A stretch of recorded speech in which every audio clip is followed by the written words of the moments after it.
Good morning students. आपका chapter चल रहा था third, synthetic fibre and plastic. हमने फाइबर, अलग अलग फाइबर के बारे में पढ़ा था। प्लास्टिक के बारे में अभी हमें पढ़ना है। सिंथेटिक फाइबर्स क्या थे पढ़ लिया था। नाइलॉन, उसमें पढ़ा था हमने फाइबर के अलग अलग name, nylon, rayon, polyester, acrylic. आज हम पढ़ेंगे spandex. Spandex also known as a Lycra is a long chain synthetic polymeric fiber. It is soft and rubber-like and allows the fiber to stretch a lot and then recover its original shape. ये वाला कपड़ा कौन सा होता है? Soft भी होता है, रबड़ की तरह होता है, जिससे कि ये खींच जाता है। खींचेंगे तो ये खुला भी नहीं होता, दोबारा से अपनी वही पोजीशन ले लेता है। देखो, जैसे ये टी शर्ट दिखा रखी है, ये क्या होती है? सॉफ्ट भी है, लेकिन जब हम इसे खींचते हैं तो ये दोबारा से अपनी वही पोजीशन ले लेती है। ठीक है। और ये क्या होता है? इसको हमने नाम दिया है body hugging fit. Body hugging fit का मतलब है कि आपकी बॉडी के साथ ये बिल्कुल चिपकी रहती है। स्विमिंग कॉस्ट्यूम, जब आप तैरते हो तो जो आपको कपड़े दिए जाते हैं वो वाले भी कपड़े यही होते हैं जो आपकी बॉडी के साथ बिल्कुल चिपक जाते हैं और इनकी जो शेप है वो चेंज नहीं होती है। ठीक है। अब हमने पढ़ना है आगे कुछ टेबल दे रखी है, इसमें अलग अलग फाइबर बता रखे हैं जो हमने पढ़े हैं, उसकी करैक्टरिस्टिक्स बता रखी हैं, यूजेस बता रखे हैं। ये सब आपको शॉर्ट फॉर्म में बता रखे हैं। अब हमने इस टॉपिक के बारे में पढ़ लिया, अब आप ये सब रीड कर सकते हैं। अब हम पढ़ेंगे सिंथेटिक फाइबर्स की एडवांटेजेस और डिसएडवांटेजेस, मतलब क्या इसमें अच्छी चीज़ें हैं और क्या इसमें अच्छी चीज़ें नहीं हैं, ये सब हम पढ़ेंगे। फर्स्ट क्या पढ़ते हैं? एडवांटेजेस। फर्स्ट क्या है? हाईली टेंसाइल स्ट्रेंथ, मतलब कि बिना a property due to which they withstand heavy loads without breaking. अगर हम इस पे कितना भी बोझ डाल दें ये क्या हो जाएगी? टूटेगी नहीं, वैसी की वैसी रहेगा, यानी कि वो फाइबर आपका वैसा का वैसा रहेगा। आगे क्या है? इलास्टिसिटी होती है इसके अंदर, यानी कि आप जितना खींचते हो उतना ये खींच जाता है। या तो आप इसको खींच दो या फिर आप इसको कंप्रेस, मतलब बंद कर दो, तो भी ये वही की वही शेप ले लेगा। आगे क्या है? फैब्रिक किसके बने होते हैं? पॉलिस्टर के और नायलॉन के बने होते हैं ये वाले। जब आप इसको धोओगे यानी कि वॉश करोगे, फिर आप सुखाते हो, ये दोबारा की दोबारा उसी फैब्रिक में मिल जाते हैं आपको। Independent of agriculture, crop and animal farming, ये उनके ऊपर डिपेंड ही नहीं करते हैं।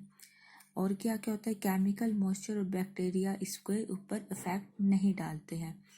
लो कॉस्ट के होते हैं, नेचुरल फाइबर से कम की आपको कॉस्ट में ये आपको मिल जाते हैं। अब डिसएडवांटेजेस क्या हैं? Synthetic fibre are hydrophobic. Hydrophobic का मतलब क्या है? जो मॉइस्चर है, नमी होती है या फिर पसीना होता है आपका, वो उससे इसको क्या करते हैं? रिपेल, मतलब दूर करते हैं। Don't allow our skin to breathe. Not only are they uncomfortable, but they also have negative health effect as our body uses the skin to eliminate toxin through sweat. जो पसीने से आपको अंदर जो बैक्टीरियाज प्रेजेंट होते हैं वो आपकी स्किन को क्या करेंगे? अफेक्ट करेंगे। तो यानी कि सिंथेटिक फाइबर्स क्या होते हैं? आपके हाइड्रोफोबिक होते हैं। नेक्स्ट क्या है? Synthetic fibre melt before burning. जब कभी आपने प्रेस करते हैं, जब हम कभी आयरन करते हैं कोई भी चीज़, तो वहाँ पर सिंथेटिक फाइबर क्या होता है? वहाँ पर मेल्ट होने लग जाता है, यानी कि उसके साथ चिपक जाता है। तो यानी कि सिंथेटिक फाइबर को आप आयरन नहीं कर सकते हो। थर्ड क्या है? Synthetic fibre accumulate electric charge on them. इस पे क्या होता है? चार्ज होता है। They cling together and stick to the skin. ये क्या होते हैं? एक दूसरे से चिपक के आपकी स्किन के साथ चिपक जाते हैं, जिससे कि आपको क्या होती है? इरिटेशन होती है। आप बार बार वहाँ पर जगह को खुरेदते जाओगे, जिससे कि वहाँ पे क्या हो जाएगा? रेडनेस आ जाएगी। जैसे कि your hair stand straight after combing with in nylon comb वायरसी due to the electric charge in the comb. ये सब यानी कि इसका मतलब क्या हुआ कि आपके कॉम्ब, कौन सी वाली कॉम्ब जो आप करते हो, यानी कि उसमें भी चार्ज प्रेजेंट होता है। ठीक है, चार्ज प्रेजेंट होता है तभी तो वो क्या होते हैं?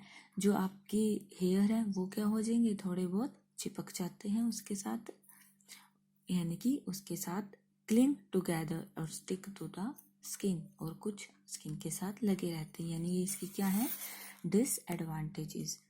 अब सिंथेटिक फाइबर के यूजेस बता रखे हैं। इसका काम खाली क्लोथ्स बनाना नहीं होता, इसके काम और भी होते हैं, जैसे पैराशूट में, एरोप्लेन्स में, फर्नीचर, मॉप्स वगैरह में, ये सब चीज़ें यानी कि फाइबर को यूज़ किया जाता है। अब देखो इंडस्ट्रीज में भी इसका यूज़ होता है। अब जैसे हमने पढ़ा था टेरिकोट, टेरिसिल्क, टेरिवुल के बारे में हमने सब रीड कर लिया है पहले। फर्स्ट पॉइंट क्या है, the ability to absorb heat so it is more comfortable. ये क्या पसीने को खींच लेता है, जिससे कि आपको बहुत कंफर्ट फील करवाता है। सेकंड है more durability and less electric charge. More durability मतलब कि बहुत अच्छे से डाला जाता है, जितना खींचना चाहो उतना खींच सकते हो। बेटर हीट सेटिंग प्रॉपर्टी, यानी कि जितनी आप हीट लेना चाहोगी उतनी इसके अंदर हीट आ जाती है। Less lustre and more resemble to natural fibre. ये कम चमकता है, बिल्कुल इतना नहीं चमकता, लेस लस्टर है, और आपकी डालने के लिए ये फाइबर बहुत अच्छा होता है। आज के लिए इतना ही, थैंक यू।